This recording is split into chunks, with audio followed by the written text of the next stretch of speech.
Hey, what's going on? This is TJ Murphy, and welcome to another episode of Adventurous Entrepreneurs.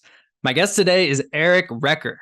Eric has worn a lot of hats as a husband, father, dentist, elite success coach, pilot, speaker, author, mountain climber, and triathlete. He has pushed his life to the limit and discovered that what he was searching for wasn't at the top of the mountain. Today, in addition to running a thriving dental practice he loves, Eric is committed to helping people learn how to win the now and discover the life they were meant to live through his talks and coaching. As a speaker, he offers stories and strategies that equip people to live with hope, to have a plan, and believe that good days are ahead.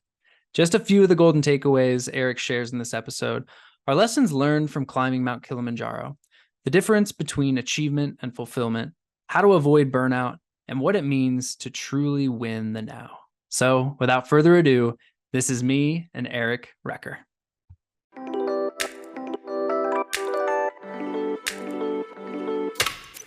Welcome to the Adventurous Entrepreneurs Podcast. I'm your host, TJ Murphy. Since quitting my corporate 9-to-5 and starting a business while backpacking through Asia back in early 2017, I've had the privilege of learning from some incredibly adventurous entrepreneurs. Through these conversations and my own journey, I've learned that much like in life, entrepreneurship is an adventure. On this podcast, I explore the journeys of top-performing leaders in their fields. These wide-ranging conversations include tactical business advice, how I built this insights, lessons in leadership, life hacks, travel stories, favorite hobbies, and insights into living a purposeful and joy-filled life. Adventures await us, so let's dive in. Hey, Eric, welcome to Adventurous Entrepreneurs. PJ, I'm super excited to be here. This is going to be a great conversation. Oh, likewise, man. I'm really pumped for it. And as I was doing research for this episode, I came across a lot of quotes of yours that made me say, I want to have that man on my podcast. And they were all quotes about winning the now, believing that good days are ahead, and other things that just really resonated with the optimist and positive guy that I've strived to be. And one of them was, in a sea of distraction and burnout, there is hope for a future where we live fully present and thrive. And that I just loved. So I'd love it if you could give a little bit of context to kick things off into what win the now means to you and why you've adopted that as one of your taglines in life. Yeah, I mean, if you have 3 hours, I can tell the whole story. So hey, give us as much or as little as you want. We got time. Yeah. So I have to go back a little bit. So I've actually been a practicing dentist for 21 years. Just had the year anniversary a couple of weeks ago, and I went through a couple pretty strong seasons of burnout in my career. I didn't really sign up to be a business owner. I definitely signed up to be a dentist, but we don't get a lot of business training in dental school. And so by the time I found myself leading a team of 18 people, all of which were women, and trying to get through a full schedule and manage a business and do all of those kind of things, I got burnt out. Yeah. So I actually got so burnt out to the point that I had planned to sell my dental practice and walk away. I didn't really know what I was going to do with myself, but I knew I couldn't keep going the way that I was. And it really kind of hit its peak in March of 2020, which some other things hit their peak in March of 2020 as well. So my family and I were going to go on this really cool vacation to Spain. We were going to stay right on the Mediterranean Sea, and we were going to take a day trip to Tangiers to see where the James Bond filming was done. And we were super excited about that. And all of that came to a halt. My dental practice was closed, and I had something I hadn't had in years, and that was discretionary time. So I made a commitment to do something I'd never done before. I was going to spend 30 minutes of quiet every single day. So the goal was 30 minutes of undistracted quiet. The first day, I think I looked at my watch 43 seconds into it. I'm not somebody who's, as we were talking before, I'm not somebody who sits still very, very easily. I like to be moving and doing things. In the process of that, I knew that I kind of needed to reinvent myself. So I started doing a lot of journaling, just whatever came to my mind during that time of quiet. And I found out that one of the things I was missing in my life is I was not living present in my own life. So I was spending a lot of time being worried about the future or being stuck in the past. And so when we have those two things, which I think a lot of people do, we miss out on the most guaranteed thing that we have in our lives. And that's what's right before us, the now. And so I started doing some more journaling, started writing, actually ended up writing a book about, because I don't know about you, TJ, but during COVID, my head was just spinning like crazy. Same. What are we going to do? What's next? And so I said, how do we counteract this urgency? What is the solution to that? And that's where the phrase win the now came from. So basically what win the now is it's the mindset of presence. So what we do is we take those moments in our lives and we figure out, what does a win look like in this moment? So for this hour, or however long we're on this podcast, a win is us providing value for your listeners. A win is us having a great conversation. A win is exchange of ideas. So the hope is that we have a whole bunch of that stuff in this hour. When I'm in my dental practice, it's broken down to more like 15-minute segments. That's how my day is scheduled. So I look at each of those segments and what does a win look like? Does a win look like a great interaction with a patient? Does a win look like a procedure that went really well? And in doing that, it always draws you back to the current time, to what's right in front of you. And so the nice thing about that is if you get a couple wins in a row, you get a win streak, and that's momentum. And we all love momentum. But also, if something doesn't go the way we had hoped it does, then we have another now that's right in front of us that we pick ourselves back up and we try to start that win streak again. So it's really helped me not define my day based on one little thing that goes wrong, but more I'm constantly seeking how to win in my life and how to be present in my own life. I love this concept because, I mean, in business or just in life in general, we all have daily to-do lists. We have mountains of things that we think we can get done. We've got social media where we're comparing ourselves to other people's best. And if we can just focus on the moment and remind ourselves that all we got to do is win right here and now to build that momentum, everything else becomes so much easier. You literally can create that downhill momentum. And that's a reminder. I want to put that up right in front of me because I get caught up all the time in my week plan, my month-long plan, my quarter, my year, my 5-year. And it's hard. It can be discouraging when you're constantly worried about, oh, I'm not quite hitting the mark to get to that goal. But really that goal is just stacking up a bunch of present moments, winning each and every one. And of course, absolutely. But... And what you said there, those things are important. Those quarterly goals, monthly goals, all those things are important, but they're not important constantly. Yeah.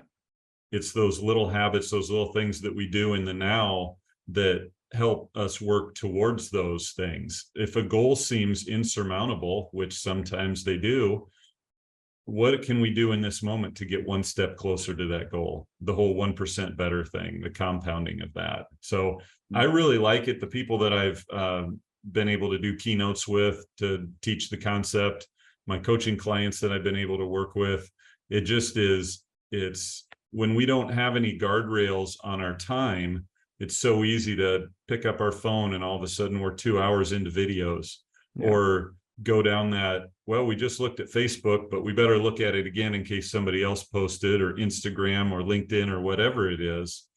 We just have to be a little careful with that, or we can get caught up in kind of the tyranny of the urgent.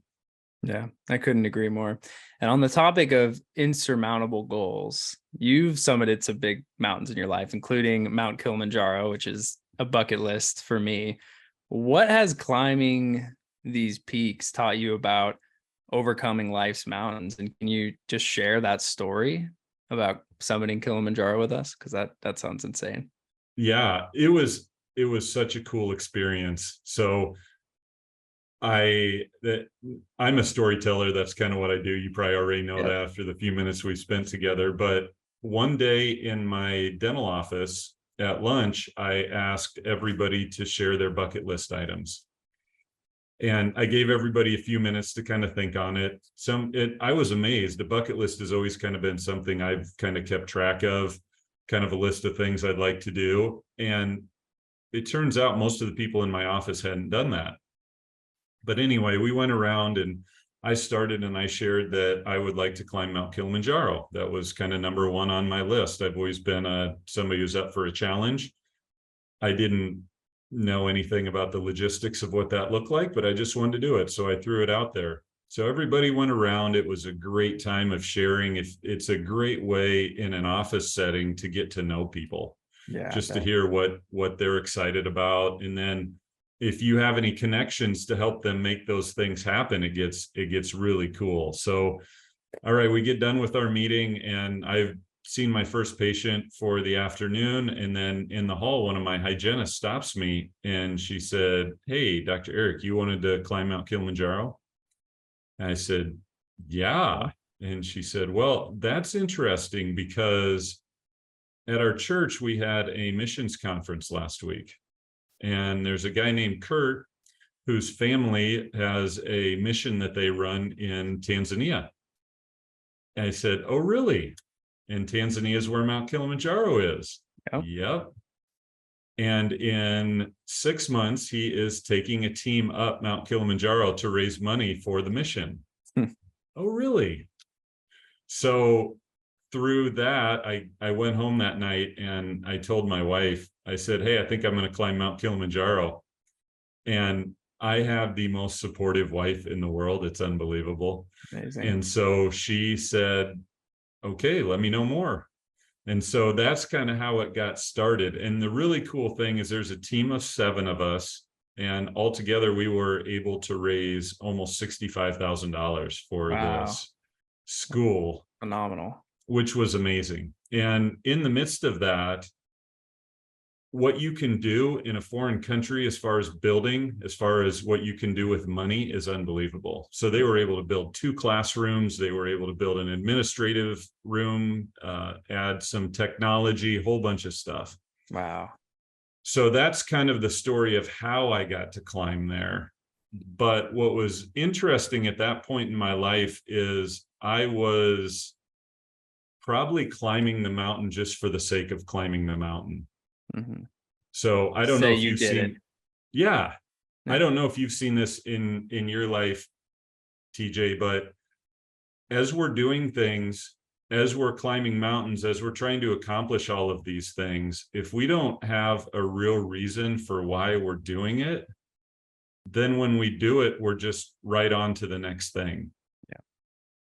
So basically what I learned from climbing Mount Kilimanjaro, a couple of really cool lessons. One of those is if you don't know why you're climbing the mountain, you're not going to find the answer at the top, which was really crazy, which was a really crazy realization to me. And part of the reason that I don't do quite as much of that stuff as I used to, because I have a whole box full of triathlon medals. I have a whole box full of finisher medals from different things I've done.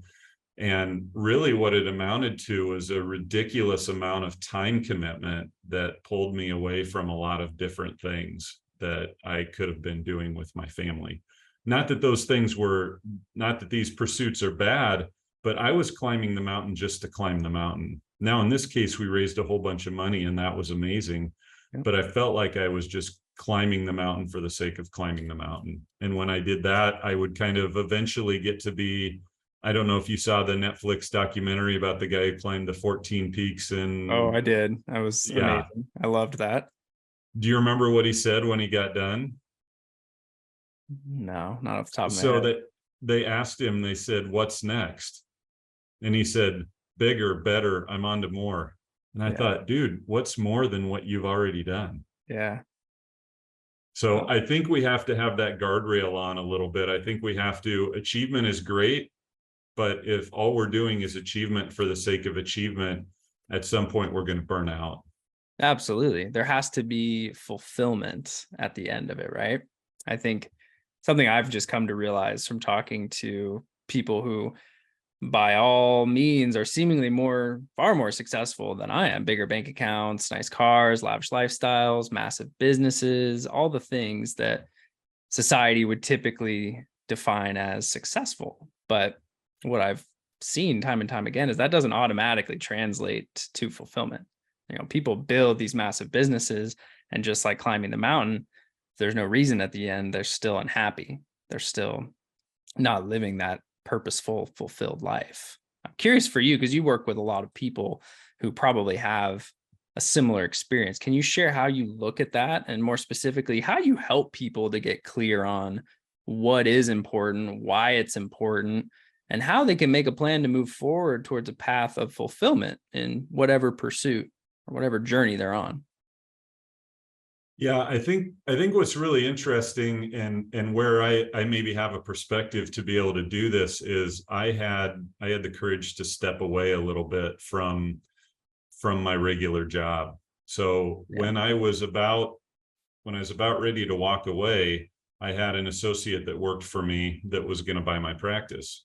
And we were about 2 months away from the practice broker coming to figure out that deal with us. And then he was in a horrible car accident.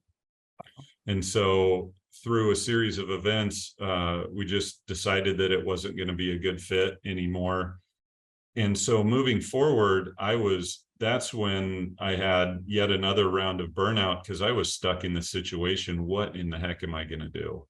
So we have a practice that's very much a 3-dentist practice, and it had shrunk to 2 dentists. And so it's one of those things that I was looking for a workaround. I just wanted to go around it and get to the other side. I just wanted to, what's the shortcut here? I just want to feel better, because I hate this. But the reality is I had to go through it. I had to figure out the steps that were going to happen to go through it. And so I did that. And while I was figuring that out, I also took some time to figure out what I wanted to do. And I love being a dentist. I really do. But the thing I love about it is the relationships. I love being in relationships with my patients. The fact that I've been seeing some of them for over 20 years is awesome. I've shared a lot of life with them, from little kids when they start at 3 years old. I see some of those now. Some of them have graduated from high school, gotten married, having kids, and I see all of those stages, which is really great. And so I thought, what else can I do so that I can find a life balance where I'm still doing dentistry, but I'm also doing some other things that bring me joy? So I started looking into coaching and speaking. And around the same time, I found I put a search out to try to look for a partner, because I knew that if I would have just sold and walked away, that would have been the biggest mistake that I could have made, because I didn't really have a plan for after that. So now I have a partner, and so I've sold half of my practice to him. We're equal 50-50 partners. And what I told him before we started is, hey, here's the thing. I want to keep doing this for a long time, but I can't keep doing it at the same pace. So what I've done at this point now is I see patients in my office 3 days a week, Monday, Tuesday, and Wednesday. And then on Thursdays and Fridays, I work on my coaching and speaking and content creation and writing and the other things that I do that make my heart happy. So I'm someone who took the courage to take that step, and most people aren't willing or don't know how to take that step. So what I like to do is meet with people who are stuck, help them figure out a plan to say, what is it that you really want out of life? Because the old way of, I guess, my parents' generation, maybe your parents' generation, a lot of people would get done with high school or get done with college, they'd start a job, they'd work that job for their entire career, and then they'd retire and basically sit in a recliner, and that was what life kind of looked like. Yep. And I just think we were made for more than that. And I think that if I can help somebody come along and figure out the life that they want to live and help them figure out the steps to get to that point, then they're more likely to have hope, and they're more likely to believe that good days are ahead, other than just getting stuck in a rut and feeling that this is the best that life can get because I don't know what else to do. Yeah. And I commend you for taking that. I mean, you had a successful practice. Like you said, you enjoyed working with your patients, but you had burned yourself out several times. So being able to take that step back and find the path to the fulfillment that you were seeking, ultimately being able to help even more people while still maintaining the passion that you had for dentistry, that's the dream right there. So I'm curious, with the coaching side of things, that's a big focus for you now. Who are the type of people that you're able to help the best, or who are you working with right now that could be a good fit too? Yeah, I feel like Wow. the people that I seem to relate to best are people that I would consider high achievers. Yeah. People who have worked really hard to get where they're at. I mean, most people don't get to, to be a business owner, to be an executive or a manager. People, you don't usually get to those type of positions without working hard. But there has to be a point. Life is not all about climbing, and the next promotion and the next. I work with people who are disillusioned in that somewhere along that pathway all the time. Yeah. And so those are the kind of people that I like to work with. I work with people who are stuck. I work with people who want more fulfillment in their life. I work with people who quite honestly have seen what I do, what the journey that I'm on, and they wonder if maybe they have a similar journey. It sounds like you've been in that camp. Like, you've been a high achiever. Most high achievers, whether that's in business, sports, school, like they have that feeling, that need to be the best. And you've been quite successful. So I have a feeling that that probably holds true to you. You're a winning triathlete, successful dental practice, a great student. Would you say you subscribed, or do still subscribe to that camp of like wanting to be the best? And how has that mentality played out for you in your life? Yeah. Yeah. So I was on the receiving end of some bullying when I was in elementary school. And so, I wasn't the kind of person that was, beat up, and some people that had horrible bullying, but I feel like what I have is an everyday bullying story. So I'd get, pushed down on the way to school. They'd take my backpack, do that kind of stuff. The worst was being on the recess kickball playground. So when I was in second and third grade, recess kickball was life. And being on that team was a big deal, being on a team. Yeah, getting And picked. I think, yeah, and I think looking back, had I been picked, even if I'd been picked last, it wouldn't have been as big of a deal. But I remember there standing on the sidelines, not getting to play because I was told I couldn't play, I wasn't good enough. And so I made a pact with myself standing there in third grade on the side of the kickball field saying, I am going to be the best I can ever be at everything so that people will always pick me.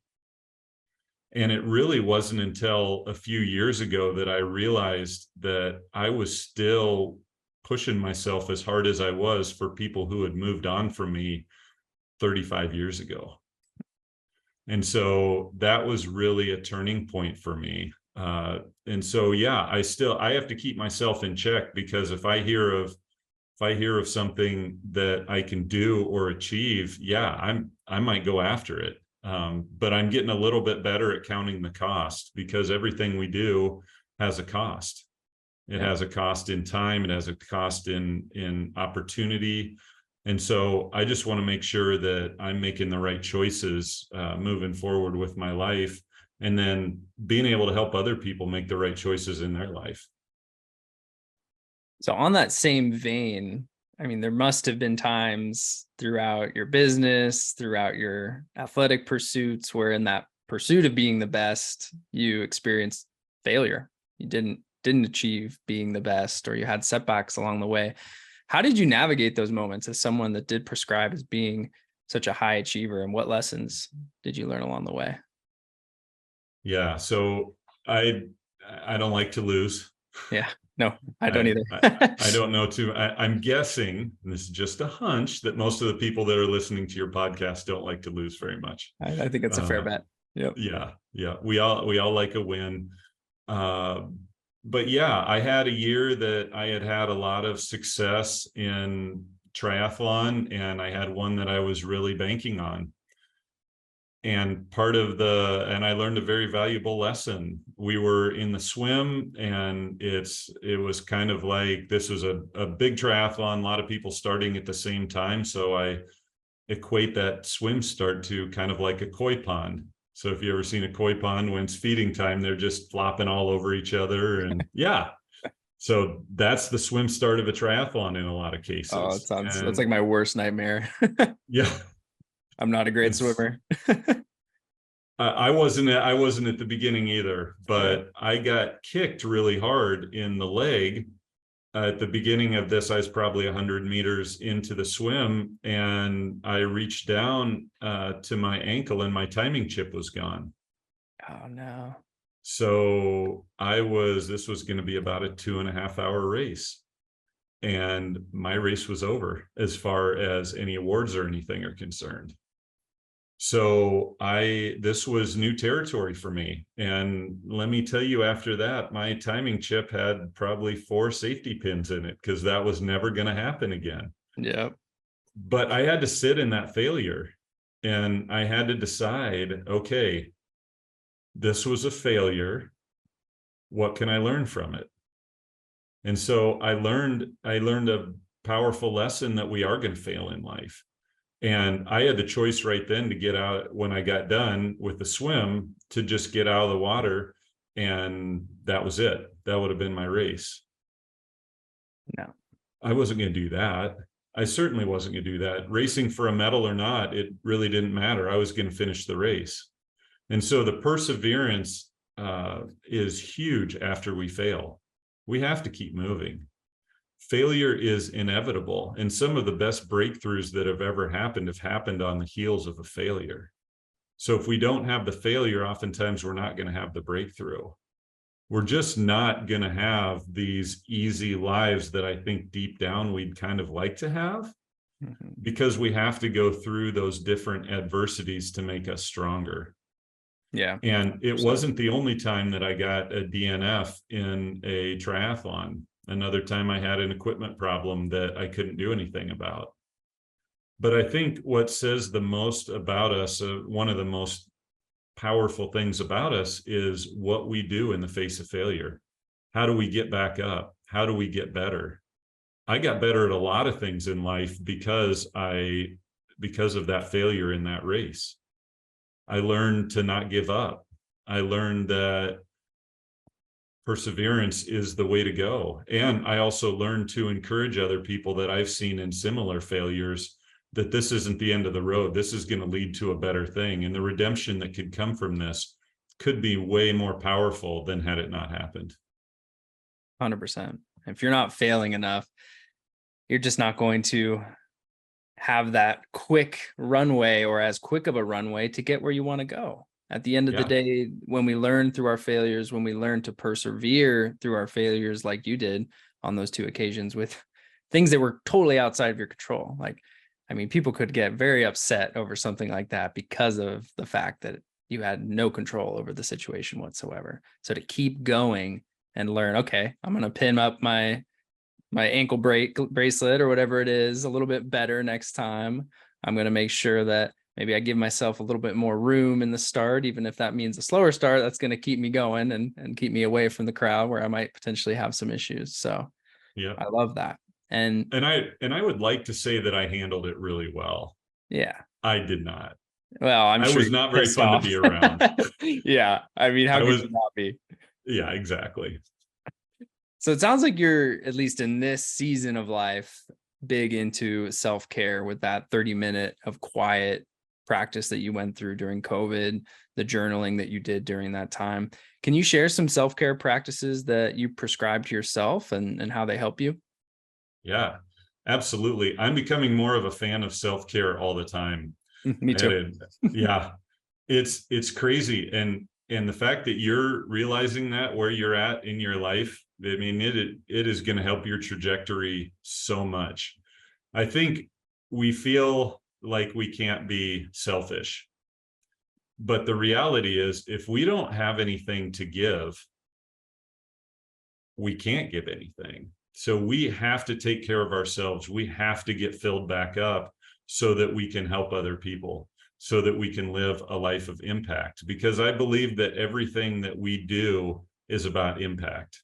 We either impact our companies, we impact those around us, we impact ourselves by the habits and the things that we do.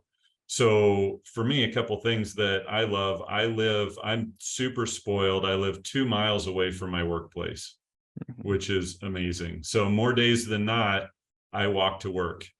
So, and in walking to work, I spend that time either praying or being quiet or listening to music. Probably my favorite is just to be a quiet observer of what's going on around me. I'm finding more and more time to do that all the time. I think with our devices, what's happened is we have lost almost all quiet space in our lives. Used to be if you'd go to the grocery store and you had to wait in line for a checkout. This is back when people used to actually check you out at the grocery store with your stuff. You'd actually have to wait in line, and either you had a conversation with someone or you were just quiet and waited in line. Or if you came to a stoplight or traffic light, you would just kind of look around. Maybe you were listening to music, but now everything is an excuse for us to pull out our phones and lose that little bit of quiet space that we had. So I think, I don't know how you feel about this, but I think that in our current climate, if we don't find chances for our brain to idle, and if we are not in good quality relationships with other people, I think we're open for harm. I think we're going to be in a tough place. No, 100%. So yeah, so those are a couple of my big ones. Just finding any opportunity I can to be quiet, and then paying attention to my sleep routine, paying attention to my nutrition, paying attention to any habits that I can have that set me up for success.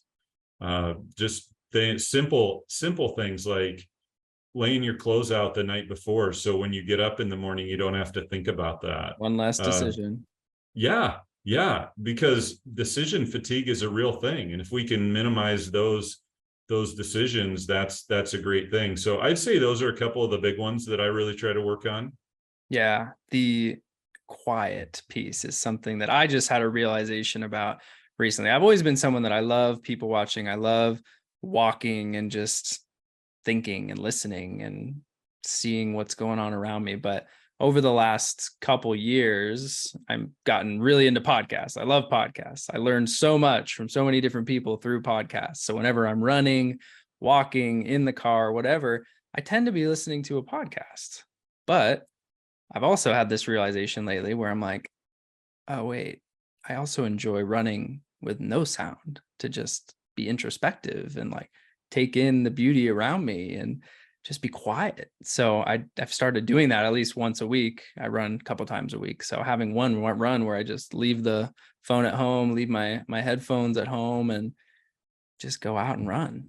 And I found that to be a very meditative practice. And I think it's just because I had deprived myself of it for so long that it's just a lot more profound now. Yeah. But everything that you said, I prescribe to. Sleep has been a big focus of mine, just realizing how little things can have a huge impact on the quality of my sleep. Screen time before bed, one alcoholic beverage a little too late in the evening, it can all just, derail the quality of your sleep. Is there anything that you're doing to improve the quality of your sleep or get more of it?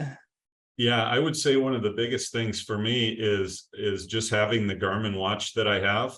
Yeah. So yeah. Does yours have the body battery feature on it? Yeah, it does. It's really interesting to follow. Yeah, to me, that's one of the most amazing things in the world. So I really started saying, okay, I have this technology now, how can I use it? So if I have an alcoholic drink after 8 o'clock at night, I can almost guarantee that I am going to have minimal deep sleep. Yeah. Like I will look at my sleep the next day and I will be really short on deep sleep. And if I lay in bed with my phone, then I know the whole night is going to be shot.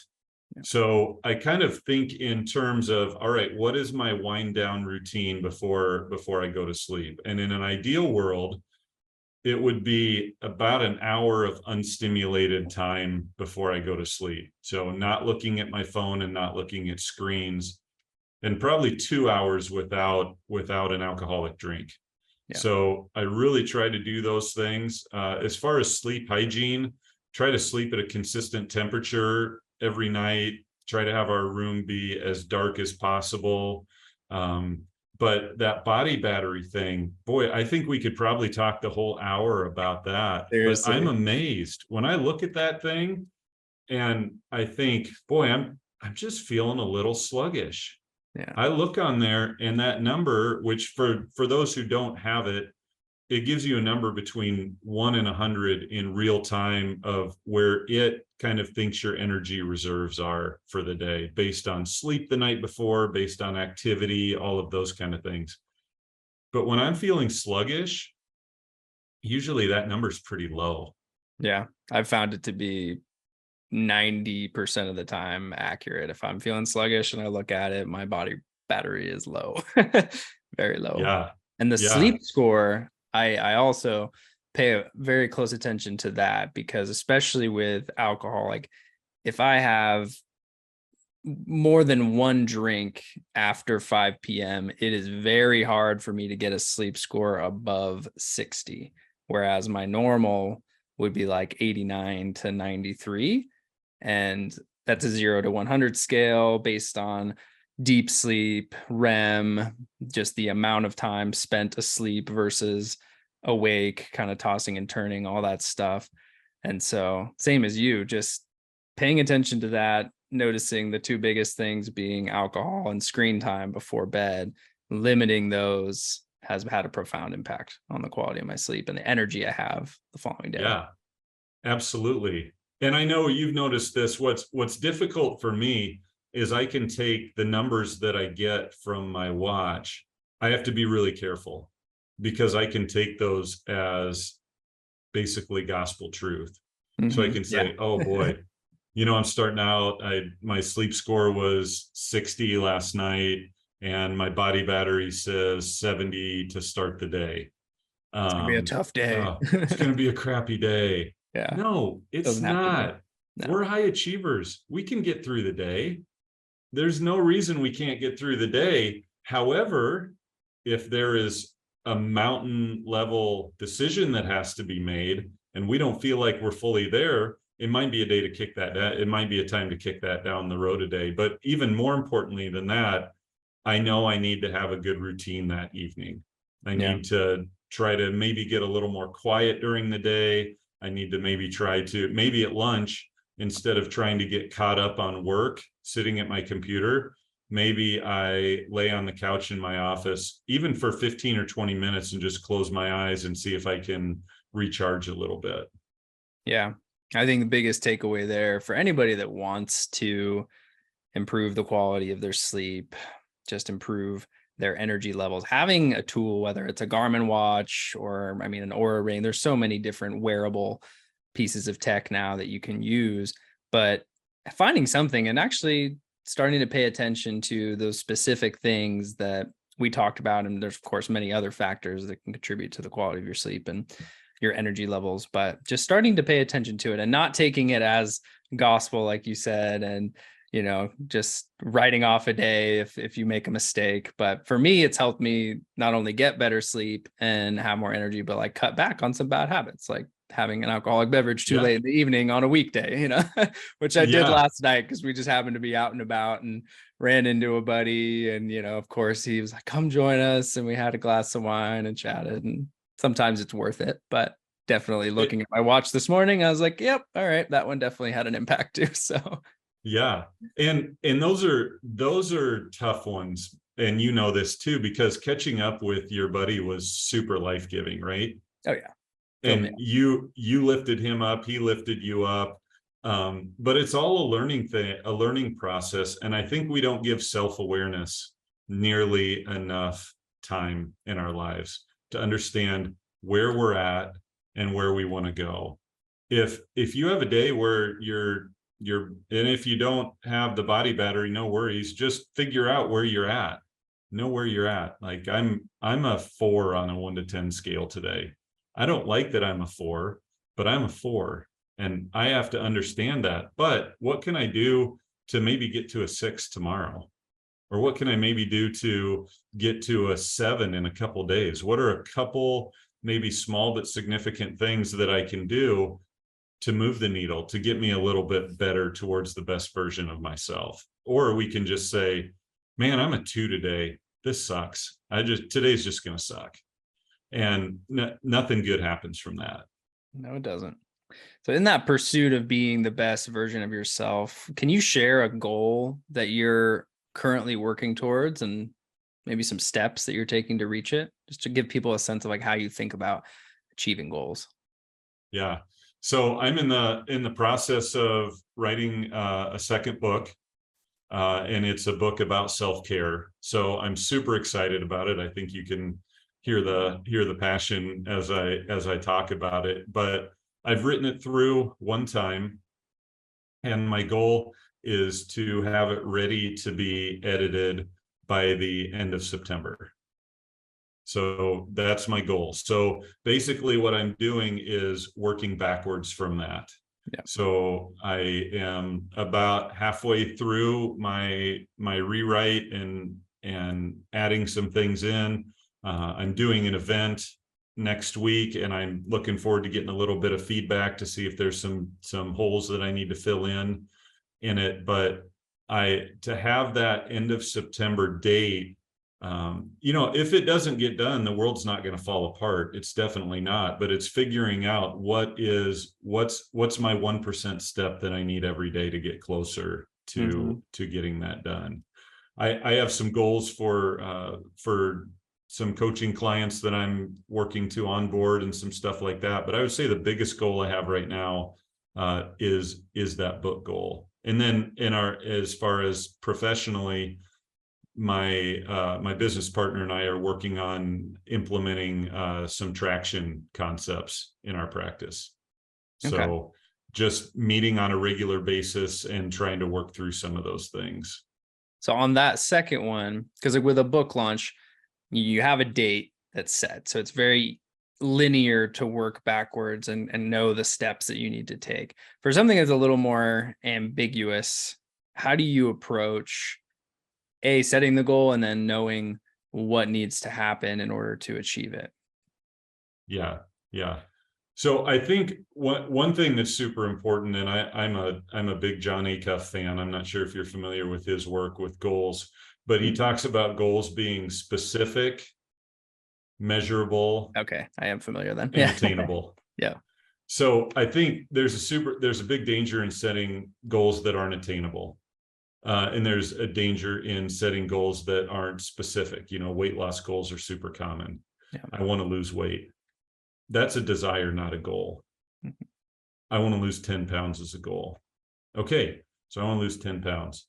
What does it look like for that? But some of those more ambiguous goals, like goals to get in shape, or as we're trying to implement this book in the office. So what we decided to do is, for the first chapter, we said, all right, we're going to meet in 2 weeks and we're going to discuss that.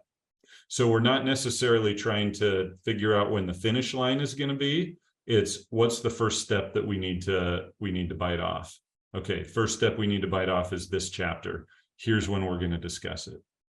So basically not setting ourselves up for failure and saying, okay, in this goal that's kind of out there, what's the next step? And then what's a reasonable timeline for the next step? And then what are a few waypoints along the way where we can actually celebrate progress a little bit along the way? Because I don't think we do that very well. Yeah. Smart. I don't know if you've found that, but if the only celebration is when we cross the finish line, what if we don't cross the finish line? It's all disappointment, right? But look how much you achieved to get even close to the finish line, how much you learned, whatever the goal may be. There's probably a ton of other accessory benefits that happened along the way. Exactly. So I like breaking it into manageable chunks that you can do, because we need to win. Yeah. And when we get that win, it feels good. It gives us momentum. Then we're on to the next step. And so you can take this thing that's kind of out there and you can break it into manageable chunks. Yeah, it's a great practice. And I think you hit the nail on the head. Like I asked about ambiguous goals, but really if you think your goal is ambiguous, then you need to go back to the S, the specific, and you need to go deeper and find that specific goal. And then from there, it's much easier to follow the rest of the steps. And that's crazy. When I'm talking to coaching clients, I'll have them tell me what their goals are. And then I'll ask them how successful they've been at achieving their goals. And the people who have not been as successful at achieving their goals, it's because they haven't defined, for the most part, it's either their goals aren't attainable or they haven't really specified their goals in a language that they can understand. Oh, this is actually what I'm after. So you're an adventurous guy. You're definitely the definition of an adventurous entrepreneur. Do you have any rules or habits or practices that enable you to create more adventure in your life? And probably more specifically, like with your family, with your friends, doing the things that you love to do with the people that you care about most? Yeah, that's been a pivot for me. So I used to be pretty selfish in my pursuits. Mm-hmm. So I went all the way up to Ironman distance in triathlon, and that was about 20 to 24 hours a week of training when I was at peak training. Wow. It's hard to be a dentist and a husband and a father. And I was serving on a couple boards, and that was when I started to buy my practice and all of that. So I got so thin with all of that. So I started the pursuits that I do now, I try to do more things that involve my family if I can at all. So taking vacations to Utah. And what I love about when my family's been able to go out there is I can get up early and go get a mountain bike ride in or go get a hike in. And then I come back and then they join me and we go do something else, which is fantastic. So figuring out how I can still fulfill that exercise, those exercise goals, those adventure goals, but be able to bring more people along with me. Yeah. And so one other thing that has been really cool about that is that I do have my pilot's license. I got it in 2018. So I love to fly. Another thing we did during COVID was I would just take my kids up for flights. And one day I was up to here with webinars and learning all the new infection control and all the stuff we were going to have to know when our practices opened back up. And so I said to my youngest son, I said, "Hey, Jace, you want to go do some flying?" And he's like, "Yeah." I said, "Well, why don't we really plan out a trip?" So that day we went and we flew for about 3.5 hours and we hit 13 airports in Southwest Iowa. Wow. We'd take off from one. He'd punch up the coordinates on the iPad for the next one. We'd kind of work together. Then I'd land the plane and we'd take off again. He'd punch in the next coordinates. And actually, he told me from that is where it lit a fire for him to become a pilot as a profession. So he cool. Now has his pilot's license, and he is headed off to school in 2 weeks to become a pilot. So it's pretty darn exciting, and the fulfillment of having adventures with those who are important to you is off the charts. That's everything to me. And I think that's a good place for us to segue. I teed this up before we started, but I have a choose your own adventure question for you. So you can pick which one you'd like or both if you so desire. But what's a favorite place you visited in the past 5 years with your family or anyone for that matter, or just a recent adventure that you went on? And in either case, like, what was it like? What made it so memorable? Maybe a favorite meal or drink you had or a lesson you learned. Give us a story there. Yeah. So, and maybe it's because I'm getting older and getting a little bit more sentimental about this, but my family is just everything to me. And so I'll actually go back a little bit. So the four of us were supposed to go on a mission trip to Haiti. So I'm on a board that does mission work in Haiti, and we were going to go down there. And 2 weeks before, there had been, and now this has been several years ago, but Haiti is a rough place right now, so no chance to be able to get in there now. But 2 weeks before, there was some government unrest, and so they had to cancel our trip. And this was going to be over spring break, and so we were stuck. This was my oldest son was getting close to graduating, and so I was pretty overwhelmed by all this. So he said, okay, how are we going to make this a good thing? So we started looking around. When you're planning to go to the Caribbean, you sure want to go to the Caribbean. Oh yeah. It's like we need something tropical. But spring break, everything is so booked up. So we got super fortunate, and with 2 weeks to spare, we were able to find a place in Turks and Caicos. Nice. And oh my goodness, that place is so beautiful. And we were able to get a room right on the water, and we had the most amazing time just on the beach, eating lobster and different stuff like that. I unfortunately found out that my kids love lobster. So it was expensive for sure. Yeah. But it was one of those trips that we were able to take together. We snorkeled, we walked on the beach, we did all that stuff, and we were just fully present to each other. And still today, we've gone some other places, but we talk about that, and my boys are both like, it's kind of hard to beat Turks. Yeah. And I think it was maybe that time when we really realized the importance of family and doing adventures together. Yeah, what a blessing. I mean, kind of a blessing in disguise. You had that plan to go on the mission trip, which I'm sure would have been amazing and impactful, but maybe at that moment, what you really needed was that time just to be with the family and to really, have those adventures together. So I love stories like that. Yeah. And that's a good place for us to wrap it up. So do you have any ask, challenge, parting advice for people listening? Yeah. Everybody goes through tough seasons in life. Yes, sir. And I think one of the biggest parts of going through a tough season in life is admitting that we're there, not trying to just put on a face and get through it. So I've went through seasons of burnout, 3 distinct seasons of burnout. And so one of the things I did, because I want to give people a hand up to work for that, is I created a knockback burnout challenge. Just series of 5 emails that come to your inbox, totally free, no obligation. But I offer that on my website. And I think it's a good place to start. It's a good place to say, hey, there's a couple things missing. I don't feel like myself. I'm maybe feeling a little bit burned out. It's a good place to start. So that's available through my website. So I'd love to have people check that out if they want to see how that goes. And then, if that ends up being something that really resonates with people, I'm more than happy to have a coaching call to see if we might be a good fit to work together.